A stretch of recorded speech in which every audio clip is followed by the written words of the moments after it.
এটি এমন একটি সুই যা পৃথিবীকে ধ্বংস করার ক্ষমতা রাখে। পরের মুহূর্তেই একটি গাড়ি এর ওপর দিয়ে চলে গেল, আর এখান থেকেই শুরু হলো তার ধ্বংসলীলা।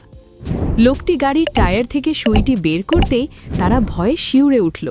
দেখল চোখের পলকে আস্ত গাড়িটি চুপসে যাচ্ছে। এটি সরাসরি একটি বেলুনের মতো গাড়িতে পরিণত হলো। তারা বুঝতে পারল নিশ্চয়ই ওই সুইটিতেই সমস্যা আছে। খুঁজতে গিয়ে দেখল ওটা একটি দেয়ালে গেঁথে আছে। সুইটির রহস্য বুঝতে তারা ওটা দেয়াল থেকে বের করে আনল।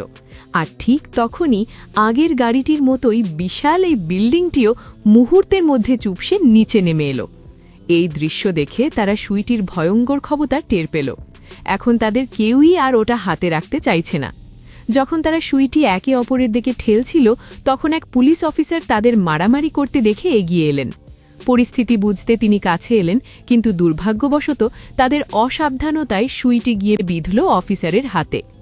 অফিসার সুই বের করতে গেলে তারা তাকে বারণ করল, কিন্তু অফিসার তাদের কথা কানেই তুললেন না। সুই বের করার 2.5 সেকেন্ডেরও কম সময়ে অফিসার ফুটা হওয়া পুতুলের মতো চুপসে গেলেন। বিপদ বুঝতে পেরে দুজনে যেই না সুইটা তুলে পালানোর চেষ্টা করল, তখনই দেখল এক দ্রুতগামী বাস তাদের দিকে ধেয়ে আসছে।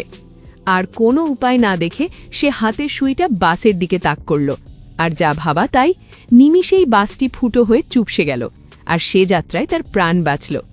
তারা বুঝতে পারল এই ভয়ঙ্কর সুই পৃথিবীতে রাখা নিরাপদ নয়। তাই তারা একটা বেলুন জোগাড় করে সুইটা তার সাথে বেঁধে দিল, যাতে সেটা মহাকাশে পাঠিয়ে দেওয়া যায়।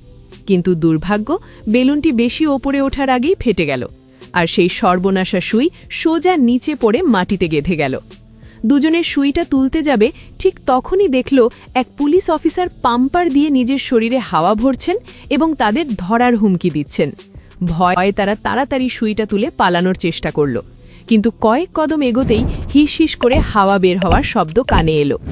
পেছনে ফিরে তারা আতঙ্কের সাথে দেখল মাটিতে বিশাল এক গর্ত হয়ে অনবরত বাতাস বেরিয়ে যাচ্ছে, আর সাথে সাথে পুরো পৃথিবীটাই যেন চুপসে যেতে শুরু করেছে। তারা বুঝতে পারল পৃথিবীর আয়ু শেষ। শেষমেশ তারা একে অপর দিয়ে জড়িয়ে ধরে পৃথিবীর ধ্বংসের অপেক্ষা করতে লাগল।